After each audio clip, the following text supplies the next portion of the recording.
Hello, guys, and welcome to Saint of the Day. Today, the church commemorates Saint Margaret of Hungary. Margaret, daughter of King Bela IV of Hungary, was born in Klis fortress in the Kingdom of Croatia. The family resided there during the Mongol invasion of Hungary in 1241 and 1242, as her father was also ruler of this land. Her parents vowed that if Hungary was liberated from the Mongols, they would dedicate the child to religion. At the age of 3, Margaret was entrusted to the care of Dominican nuns at the monastery of Vesprem, where she received an education oriented towards contemplative life. At the age of 12, she moved to the monastery on the island of Hares on the Danube River, built especially for her by her father. There, she took perpetual vows and embraced a lifestyle of extreme austerity. St. Margaret was distinguished by her dedication to prayer, penance, and service to others. Following the Dominican rule, she practiced humility and charity in an exemplary manner.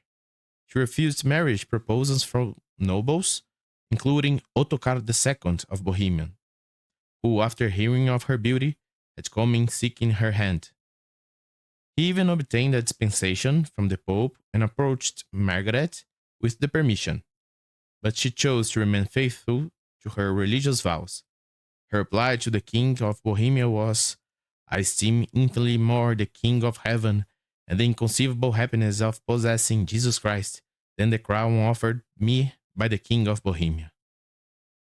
She appears to have taken solemn vows of the consecration of virgins when she was 18 years old, to prevent further attempts on the part of her father to have her vows dispensed by the Pope for marriage.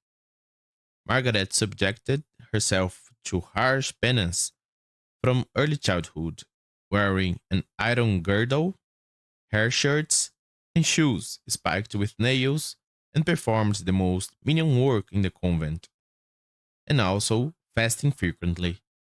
She was especially welcome in the infirmary, which proves that she was not a sad-faced saint, and she made it her special duty to care for those who were too disagreeable for anyone else to tend.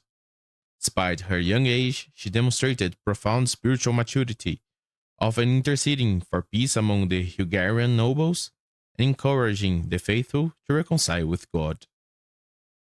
The extravagance of the penance she undertook very probably have shortened her life. On Good Friday, she was so overcome at the thoughts of our Lord's passion that she wept all day. She was frequently in ecstasy and very embarrassed if anyone found her so, and remarked on her holiness. After her death at the age of 27, she soon started to be venerated.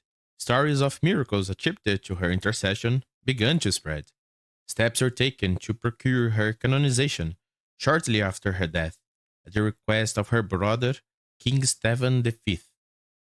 The necessary investigations were taken up between 1270 and 1276, but the canonization process was not successful, even though 74 miracles were ascribed to her intercession, most of them referring to curing illnesses, even some coming back from the dead. Among those giving testimony were 27 people for whom the miracles had been wrought. Her body was found incorrupt during an examination years after her burial, further fueling popular devotion. However, official canonization did not come until November 19th, 1943, when Pope Pius XII proclaimed her a saint. Her liturgical feast is an occasion to reflect on her dedication to faith and personal sacrifice.